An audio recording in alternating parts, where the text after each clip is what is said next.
Kaugnay sa tuloy-tuloy na pagtaas ng produktong petrolyo, makakapanayam natin si Department of Energy Oil Industry Management Bureau Director Rino Abad. Magandang umaga po at welcome sa Balitang Hali. Magandang umaga po, Sir Rafi, at sa inyong programa po. Opo, ito po bang oil price hike na epektibo bukas, naka-price in o naka-apekto na yung mga pag-atake ng Amerika at Israel sa Iran at pagganti naman ng Iran sa iba pang lugar sa Middle East?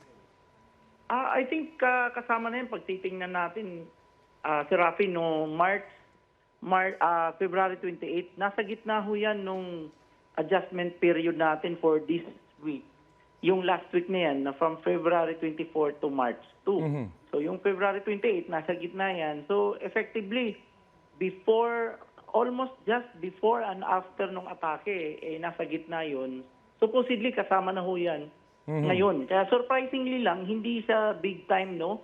So ang atin lang, parang naging normal adjustment lang ito for how many weeks na nakaraan. So kailangan ho natin i-monitor ho namin yung padating na 1 to 2 weeks. Kasi gusto ho natin i-clear out kung sustained ba yung increase na walang big time, then that reflects na hindi ho natataranta yung all market, pero meron lang speculative effect ng pag-increase. Pero kung mag-big time ho tayo next week, medyo may taranta na ho ang nafe-feel ang market niyan sa pagganyan ng sitwasyon. Yun na nga po, part speculation pa lamang yung nangyaring increase dahil hindi rin na-expected na pati yung Iran ay aatakihin yung iba pang mga Gulf states. Hindi ho ba? So, posible nga talaga na pwede pang tumaas ang presyo ng oil in the coming weeks?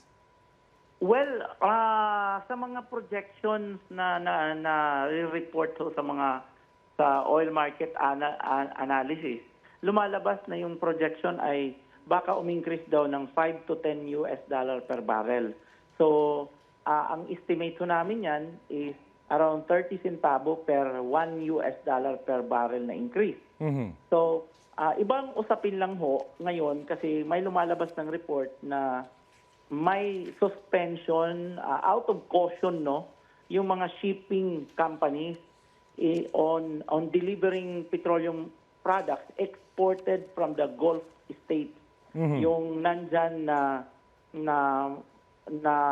tinatawag nilang around 16 to 17 million barrels of oil per day. Medyo malaki ito, Sir Rafi, no? Pag hindi ito na-export, it will really cause delays in replenishment ng mga bansa at pag naghanap ang mga refining companies like ang Middle East, almost 88% ang market ho niya is nasa Asia.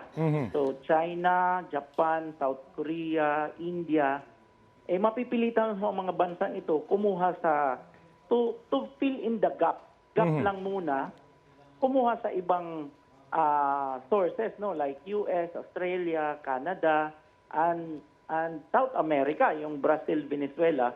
Pero diyan ho, magkakaroon ho sigurado ako ng uptick in the price kasi hindi nila ito usual na kliyente and all of a sudden makikiagaw sila sa mga usual na kliyente din ng mga bansang ito before. So, hindi naman siguro sa nananakot, pero napakaraming factors po para magsabing pwede nga tumaas dahil isa rito yung pagsasara pa sa Strait of Hormuz, mabablock din yung ruta ng mga oil shipments. And of course, yung China na kumukuha ng oil sa Iran ay wala na rin makukunan. So, makikiagaw din yung napakalaking market ng China. So, talagang ano pong alternatibo na nakikita natin at anong projection natin para sa oil supply ng Pilipinas?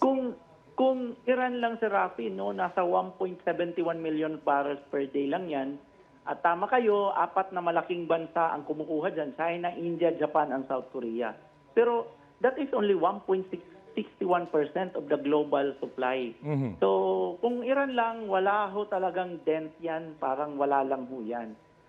The issue really is yung suspension niya yun ng mga shipping na pumasok sa area na yan. Takot siguro masali yung mga vessel na yan na matamaan.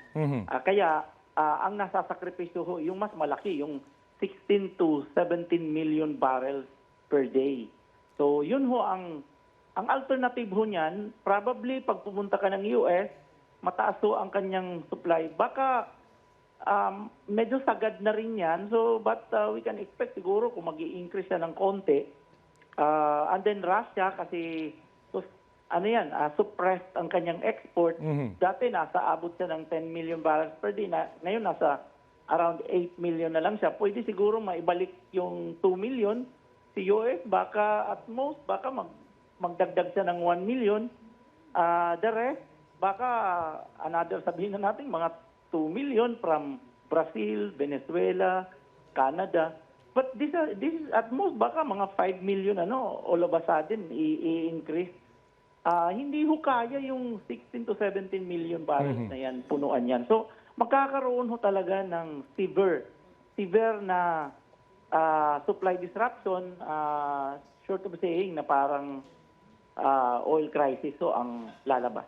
At siguro yung oil ng Venezuela makatulong na rin kahit hindi pa gaano develop yung kanilang oil industry. Ano po magiging agenda nyo mamaya sa meeting kasama ng mga oil companies? Well, kasama ho lahat ng sinabi ko ngayon. Unang-una, ang strict compliance dun sa minimum inventory. But of course, ito ay 30 days for the refiner, 15 days for the direct importers, and both of them 7 days for LPG. Exception lang ang LPG, no? But the problem with that, kasi ito, mga onset lang ito ng mga delays. Prepare lang yung requirement na yan para lang to sustain in case there are delays in deliveries. Hindi po siya nakadesenyo ng prolonged na supply problem. So, and then if there will be really a supply problem, hindi na lang ho Pilipinas yan. Globally ho ang magkakaproblema, no? And the onset nung mataas ang price, ang sabi nila lalagpas ng $100 per barrel. Baka yan na ho ang senaryo na sinasabi na baka magkatotoo yan kung ganun ang mangyayari. Nasa $72 per barrel ho tayo ngayon sa oil.